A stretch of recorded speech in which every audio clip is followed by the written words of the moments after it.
साथ कुछ वकील हैं जो उस दिन भी राजेंद्र पाल गौतम जी के साथ थे। इनसे सर आज बड़ी संख्या में लोग इनके साथ आए, कैसे देखते हैं इसको? क्या हिंदुत्व वर्सेस अम्बेडकरवादी आंदोलन होता जा रहा है क्या ये बिल्कुल आपने सही कहा है। अम्बेडकरवादी, ये देश में दो ही विचारधाराएं हैं, एक अम्बेडकरवादी और एक हिंदुत्ववादी।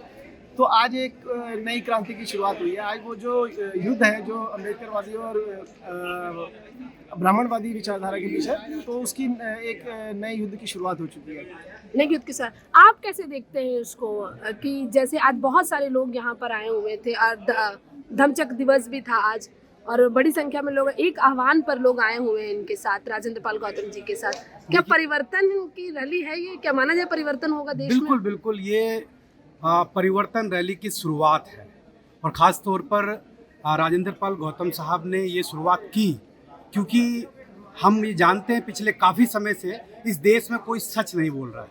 उन्होंने मजबूती से इस देश में सच्चाई को रखा और ख़ास तौर पर अंबेडकर साहब का जो भारत बनाने का सपना था उसको लेके चल रहे हैं। मुझे लगता है कि अब आने वाले समय में लोग जुड़ेंगे, जैसा कि उन्होंने आह्वान किया कि आने के बाद में हम एक टीम बनाएंगे जिसमें कि जितने लाइक माइंडेड लोग हैं, जो अंबेडकर के फॉलोअर्स हैं, जो भी अलग अलग जगह पर उनको एक हम एकत्रित करके और इस देश में एक जो ये 22 प्रतिज्ञाएं हैं जिसको बीजेपी और संघ वो काउंटर कर रही है कि जी हमारे धर्म के खिलाफ बोला जा रहा है, लेकिन मुझे लगता है कि इस 22 प्रतिज्ञाओं को कॉन्स्टिट्यूशन के प्रियम्बल के साथ साथ पढ़ा जाना चाहिए। आप क्या कहेंगे कि सच में आप क्या कहेंगे? मैं कहता हूँ मैडम कि देश में अब दो विचारधाराएं खुलकर आमने सामने आ गई है, एक मनुवाद और एक मानवता। जो मानवता की तरफ हमारे भाई, हमारे दोस्त पुराने राजेंद्र पाल गौतम जी ने जो कदम उठाया है और उसके लिए मैं उनको धन्यवाद देता हूँ, उसके लिए साधुवाद देता हूँ उनको। और ये जो पूरे देश में मनुवाद और मानवतावाद जो दोनों में प्रतिद्वंद है, वो अब इसको दबा नहीं जा सकता और इसकी शुरुआत हो चुकी है। ये across the party line through out India ये चल रही है। अब ये और स्पीड पकड़ेगी, आज के उससे पता लग रहा है आगे। मतलब नॉर्थ में इसका कैसा रहेगा स्वरूप? अगर नॉर्थ में बढ़ते हैं आप तो बहुत दिन से उनके साथ में हैं, कैसे देखते हैं भीम यात्रा जो उनकी मिशन जय भीम भी है, उसके बाद ये वाली घटना हो गई, कैसे देखते हैं इन सारी चीजों को? ये आप देखिए ना, 2 साल पहले मिशन जय भीम बनाया गया गौतम जी के नेतृत्व में, और 2 साल से अभी 27 अगस्त को दूसरी स्थापना दिवस भी हुआ। तो हमने भी ये एक्सपेक्ट नहीं किया था कि इतनी जल्दी मिशन जय भीम का रिजल्ट सामने आ जाएगा। गौतम जी ने टारगेट रखा था कि 2025 में हम 10 करोड़ लोगों को बौद्ध बनाएंगे, 10 करोड़ लोग बौद्ध बनेंगे, और उसके बाद फिर वो जो बाबा साहब का सपना था प्रबुद्ध भारत का बनाने का सपना, वो सपना साकार होगा। मुझे लग रहा है कि वो टारगेट जो है वो जो 2025 में गौतम जी ने रखा था, राजेंद्र पाल गौतम जी ने, वो मुझे लगता है बहुत जल्दी अचीव हो जाएगा। वो 2025 की बजाय हो सकता है 2023 में कंप्लीट हो जाए। नहीं तो पहले ही साल में देखिए दिल्ली में इतना बड़ा बवाल हो चुका है, मतलब 2 विचारधाराओं के बीच में ही लड़ाई शुरू हो गई है। पूरी तरह से बीजेपी को देना होगा। 10,000 वैसे तो ये कल्पना नहीं की जा सकती कि दिल्ली जैसे शहर में, मगर राजेंद्र पाल गौतम जी के नेतृत्व में 10,000 लोग दिल्ली में राजधानी में इकट्ठे हुए और धम्म दीक्षा ली। और ये देखिए कि आज तक के इतिहास में 3,000 साल से जब तक हमारे देश में ब्राह्मणवादी व्यवस्था हावी है, उसके बाद आज़ादी का आंदोलन भी हुआ, उसमें भी हिंदुओं का नेतृत्व गांधी जी ने किया। तब से लेकर और अभी तक गांधी जी ने भी कहा कि वर्ण व्यवस्था बरकरार रहनी चाहिए, वर्ण व्यवस्था अच्छी है। 3,000 सालों से जो वर्णवादी व्यवस्था है उसको उन्होंने बरकरार रखा, उसका सपोर्ट किया। उसके बाद आरएसएस आई, आरएसएस ने उसको सपोर्ट किया। आज जब ये प्रोग्राम हुआ अम्बेडकर भवन में 5 अक्टूबर अशोक विजयदशमी के दिन, उसके अगले दिन मोहन भागवत जो ब्राह्मणवादी संगठन के मुखिया हैं, हजारों साल बाद उसके मुखिया ने पहली बार एक्सेप्ट किया कि वर्ण व्यवस्था गलत है, वर्ण व्यवस्था खत्म होनी चाहिए। तो जब 10,000 लोगों के आगे भागवत को झुकना पड़ा, तो अब आप सोचिए कि जब करोड़ों लोग बौद्ध बनेंगे तब ब्राह्मणवादी व्यवस्था कहाँ जाएगी? तो क्या लग रहा है हिंदुत्व के ऊपर अम्बेडकरवादी विचारधारा, मतलब हिंदुत्व की विचारधारा, तो ये उनके भागवत जी के बयान से स्पष्ट हो गया कि हिंदुत्व की विचारधारा के तो परखचे उड़ने वाले हैं। मैं एक बात और कहना चाहता हूँ, जो कदम हमारे राजेंद्र पाल गौतम जी ने उठाया, उसके बाद जो भाषा मनुवादी जो लीडर है बीजेपी के हो या उसकी जितनी भी मातृत्व संस्था है उनके हो, उनकी जो भाषा देख रहे हैं, उनकी भाषा में एक घबराहट है, एक खिसियाहट है और एक बुखलाहट है। यही दर्शाती है कि राजेंद्र गौतम जी का जो स्टेप था वो सही था और वो तीर सही निशाने पे लग चुका है। अब पूरे देश में ये बात फैलेगी। आप कैसे देखते हैं? मतलब देखिए जैसे महाराष्ट्र में, साउथ में लोग अवेयर हैं बुद्धिज्म को लेकर, नॉर्थ में नहीं है। पहली बार ऐसा हुआ कि जब इतना बड़ा, मतलब एक छोटे से प्रोग्राम था, वो बहुत बड़ा प्रोग्राम आप नहीं कह सकते हैं, 10,000 लोगों ने, 10,000 की दीक्षा का इतना बड़ा परिणाम हो सकता है। तो आगे क्या होगा, मतलब कैसे आप इस विचारधारा को देखते हैं? आक्रामक होगा 75 साल बाद? बिल्कुल, एक ये पॉजिटिव, मैं पॉजिटिव तरीके से देखता हूँ, क्योंकि आप देखिए कि ये इस देश में आज की जो हुकूमत, खासतौर पर जो बीजेपी कर रही है, उसका एक सपना है इस देश को हिंदू राष्ट्र बनाना। और हिंदू राष्ट्र में आप समझ सकते हैं कि किस तरीके से वो मनु के कानून से चलाना चाहती है। और हम जो अंबेडकर को मानते हैं और हम कॉन्स्टिट्यूशन की बात करते हैं, हम चाहते हैं कि इस देश को कॉन्स्टिट्यूशन के अकॉर्डिंग चलना चाहिए और उसके साथ साथ रूल ऑफ लॉ की बात की जानी चाहिए।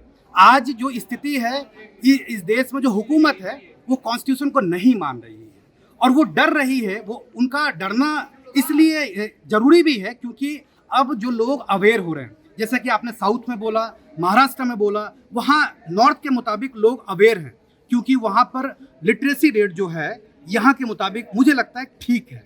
और जब तक कि हम सब लोग, हमारे समाज के लोग पढ़ेंगे नहीं, जब तक कि समझेंगे नहीं कि कॉन्स्टिट्यूशन एक्चुअल में उनके लिए क्या वो रखता है, इम्पोर्टेंट रखता है, वही हमें एक रास्ता देता है जीने का, समझने का। और मुझे लगता है कि किसी चीज़ की ज़रूरत नहीं है आपको। बाबा साहब द्वारा जो हमारे पास कॉन्स्टिट्यूशन है उसको हम कम से कम प्रियम्बल हम अपने घर में रखें और उसको पढ़ें, कम से कम अपने बच्चों को पढ़ाएं, अपने परिवार में सब उस चीज़ को बात करें। तो वही एक रास्ता है, मुझे लगता है कि जो अत्याचार सरकार कर रही है उसका वो पुरजोर विरोध कर सकते हैं। हरीश जी, आपसे मेरा सवाल है कि देखिए, अभी तक जब भी चुनाव होते रहे, हिंदुत्व के एजेंडे को सबसे ज़्यादा तवज्जो दिया गया और उसी के बिहाफ पे चुनाव लड़े भी जा रहे हैं काफ़ी लंबे टाइम से भी देखें।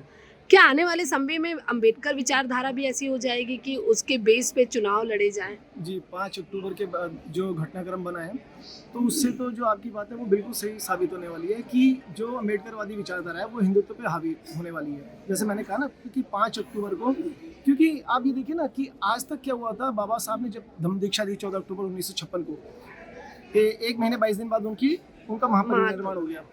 मगर उसके बाद बहुजन समाज के किसी भी लीडर ने, जो बड़े लीडर मैं कहूँगा, छोटे स्तर पे जो थे लोगों ने प्रयास जरूर किए अपने व्यक्तिगत लेवल पे, मगर बड़े स्तर पे जो बहुजन समाज के नेता हैं वो इस प्रबुद्ध भारत के उनके सपने को साकार करने में नाकामयाब रहे। उन्होंने कोई कोशिश भी नहीं की। सबसे पहली बार उनके महापरिनिर्वाण के बाद पहली बार जो है राजेंद्र पाल गौतम जी ने इस अभियान को शुरू किया। और ये देखिए, ये तो अब एक छोटी सी शुरुआत है। इस साल 10,000 का टारगेट था, अगले साल 1 लाख का, 2024 में 10 लाख का और 2025 में 10 करोड़ का। मात्र जो मैं कहना चाह रहा था ना कि सिर्फ 10,000 के टारगेट, जो अपने टारगेट अचीव किया इस साल 5 अक्टूबर को, उसी से ही 3,000 साल बाद उन्होंने अपनी गलती को एक्सेप्ट किया। आज तक तो एक्सेप्ट नहीं किया, वो समरसता की बात करते थे। आज पहली बार कह रहे हैं कि वर्ण व्यवस्था खत्म होनी चाहिए, गलत है। तो सैद्धांतिक रूप में उन्होंने एक्सेप्ट कर लिया। इसका मतलब हम जीत की तरफ बढ़ना शुरू हो गए। उन्होंने अपनी हार एक्सेप्ट कर ली।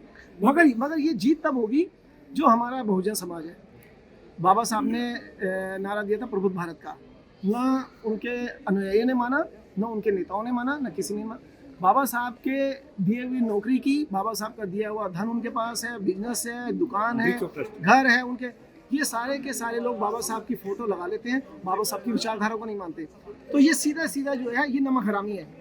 मगर अब जो गौतम जी ने वो जो चिंगारी लगा दी ना, अब वो चिंगारी जो है वो आग बन के पूरे देश में फैली कि वो जिनकी तरफ मैं इशारा करूं, जो लोग बाबा साहब को मानते हैं उनकी बात नहीं मानते, अब वो लोग उनकी बात भी मानने लगे। मैं आप काफ़ी सीनियर है सर, मैं आपसे यही सवाल है मेरा कि जैसे इन्होंने कहा कि लोग बाबा साहब के दिए हुए जो बाकी चीज़ें उनको एक्सेप्ट भी करते, जैसे अभी बहुत ट्रेंड में चल रहा है कि जब आप बुद्धिस्ट हो चुके तो आपको आरक्षण नहीं मिलेगा। तो क्या उन नेताओं को भी अब आगे आना चाहिए जो मतलब सो कॉल अपने आप को दलित नेता कहते हैं? नेताओं को भी आना चाहिए। दूसरी बात है, ऐसा ये बात करते हैं कि जो बुद्धिस्ट हो चुके उनका आरक्षण नहीं मिलेगा। 1990 में ये प्रावधान बन चुका है, पहले से कानून में अमेंडमेंट आ चुका है। बुद्धिस्ट कन्वर्ट होने के बाद भी आरक्षण जारी रहेगा, पहली बात। दूसरी बात है, जिससे अभी आपने बात की कंसेप्ट ऑफ हिंदू राष्ट्र, और ये जो हिंदू राष्ट्र का जो कंसेप्ट है ना, वो भारत की मूल भावना के बिल्कुल खिलाफ है। हिंदू राष्ट्र एक कभी न था, न बनेगा, न है। और दूसरी बात है कि जो ये, क्योंकि ये गैर बराबरी की बात करते हैं हिंदू राष्ट्र सब जो है असंवैधानिक है। तो अब जो बाबा साहब की वजह से पढ़ लिख गए, आरक्षण मिला, जॉब मिली, उसके बाद वो सेल्फ सेंटर्ड हो गए, वो अपने तक और अपने परिवार तक के बाहर सोचते रहे। लेकिन अब वो वक्त जा चुका है, जो भाई राजेंद्र पाल गौतम जी ने कदम उठाया है उसमें उनमें एक चेतना जागी है। तो ये उनमें आपस में तालमेल जब बनेगा, आने वाली जनरेशन पे कितना इफेक्ट पड़ेगा ये वाला जो अभी हुआ है? अगले 10 सालों में देखें तो आप तीनों से मेरा सेम सवाल है कि अगले 10 सालों में आप कैसे देखते हैं बुद्धिज्म को इस हिसाब से जो बहुत आज अच्छा हुआ? असर पड़ेगा। देश में जो गैर बराबरी को जस्टिफाई किया जा रहा था, जो अत्याचार को न केवल जस्टिफाई बल्कि ग्लोरीफाई किया जा रहा था, जाति पर जो उत्पीड़न था उसको जस्टिफाई करते थे। जैसे देखा जालोर में जो कास्ट पंचायत उनकी हुई उसको ग्लोरीफाई जस्टिफाई किया जाता था, तो अब वो चीज़ों पे चेक लगेगा, तो अब बराबरी की बात आएगी और बराबरी उभर कर आएगी। आप क्या कहेंगे हरीश जी इसमें? मेरा तो एक ही मानना है, मैं तो काफ़ी टाइम से इस बात को कह रहा हूँ कि जब तक बाबा साहब के प्रबुद्ध भारत के सपने को लेकर बहुजन समाज आगे नहीं बढ़ेगा, वो ना एकजुट हो सकता है ना ताकतवर हो सकता है। क्योंकि प्रबुद्ध भारत का अगर जो बहुजन समाज अगर बुद्धिस्ट बनेगा तो वो एक झंडे के नीचे आएगा, पंचशील के झंडे के नीचे आएगा और वो एकता भी उसमें आएगी, उसमें उसकी पहचान बनेगी। अभी उसकी कोई पहचान नहीं है। अगर वो हिंदू धर्म की तरफ जाता है तो वो उसी वर्ण व्यवस्था में रहेगा, उसी अंधविश्वास में रहेगा, तो उसमें समाज में एकता नहीं हो सकती। बौद्ध धर्म के जो बाबा साहब के दिखाए सपने को अगर वो मानता है, बुद्धिस्ट बनता है, बौद्ध धर्म को अपनाता है, तो उसमें प्रज्ञा भी आएगी, ज्ञान भी बढ़ेगा, अंधविश्वास से दूर होगा। दूसरा उसके अंदर एक शुद्ध आचरण भी आएगा, जो शील अगर वो अपनाएगा, बाबा साहब के जो बताया था 22 प्रतिज्ञाओं में भी है, और गौतम बुद्ध की भी जो पंचशील का सिद्धांत है उसको बनाएगा, तो उसका आचरण भी अच्छा होगा, तो उससे समाज सुधरेगा। मैं आपको एक अच्छा एग्जांपल देता हूँ कि बौद्ध धर्म अपनाने से कैसे संस्कार बदलते हैं। 2 एग्जांपल दूंगा। अभी नेशनल दस्तक के शंभू कुमार सिंह ने 1-2 साल पहले बिहार में वैशाली जिला है वो, वहाँ एक गाँव है, वो ज़्यादातर उसमें यादव लोग हैं, तो वहाँ के 90% लोग जो है वो बौद्ध बन गए।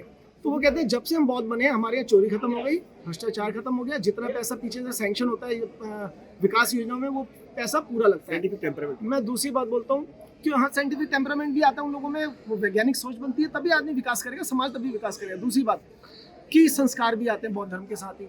मैं एक डिस्कवरी में एक चैनल में एक प्रोग्राम होता है ग्रेट एस्केप, तो उसमें टूरिज्म का प्रोग्राम था, उसमें अलग अलग उसके आर्टिस्ट थे, वो जगह जगह दुनिया में जाते थे, घूमने फिरने का प्रोग्राम था, अलग अलग टूरिस्ट प्लेसेस दिखाते थे। तो उसमें एक महिला एक बार वियतनाम गई थी, तो वो ट्रेन में बैठी हुई थी, तो वो कहते थे कि बाकी बुद्धिस्ट देशों की तरह यहाँ भी एक महिला अकेली पूरे देश में घूम सकती है। तो ये देखिए, तो उसने उसका कहने का मतलब था वो पूरे देश में पूरी दुनिया में घूमती है।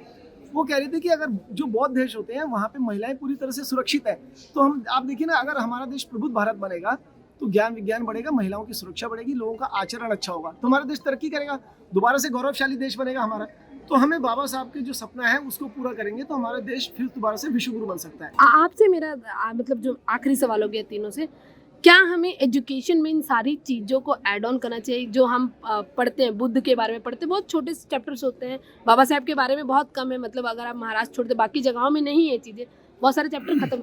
क्या इन चीज़ों को दोबारा से अच्छी तरह से हिस्ट्री के हिसाब से ऐड करना चाहिए ताकि हमारा जो बुद्ध समाज है वो आगे बढ़ पाए? बिल्कुल बिल्कुल करना चाहिए। और ख़ास तौर पर मैं तो ये बोलूँगा कि जब हम जितने ज़्यादा से ज़्यादा लोग बौद्ध धर्म को अपना लेंगे और ख़ास तौर पर इनकी जो सोच है ख़ास तौर पर उसको पालन करेंगे, उस पर आएंगे हम लोग, तो जाहिर सी बात है धीरे धीरे वो उसके अंदर में जो लोग संवैधानिक पद पर आएंगे वो चीज़ें चेंज करेंगे। लेकिन ऐसा कभी हुआ नहीं। हम इतिहास में देखें तो सरकारों ने अपने हित को देखते हुए वो काम किया। वो सरकार चाहती रही कि इस देश में जो वर्ण व्यवस्था है, कास्ट सिस्टम है, वो हमेशा इस्टेब्लिश रहे और उसके बेसिस पर वो अपने हिसाब से आप देखते हैं कि किसी भी पॉलिटिकल पार्टी में कोई भी एक बड़े उस पर स्तर पर या अध्यक्ष के तौर पर कोई दलित नेता नहीं है। तो ये एक बड़ी विडंबना है और ख़ास तौर पर क्या हमें ये महसूस कराया जाता है कि आप उस लायक नहीं हैं। हम देखते हैं कि अगर मेडिकल फील्ड में कोई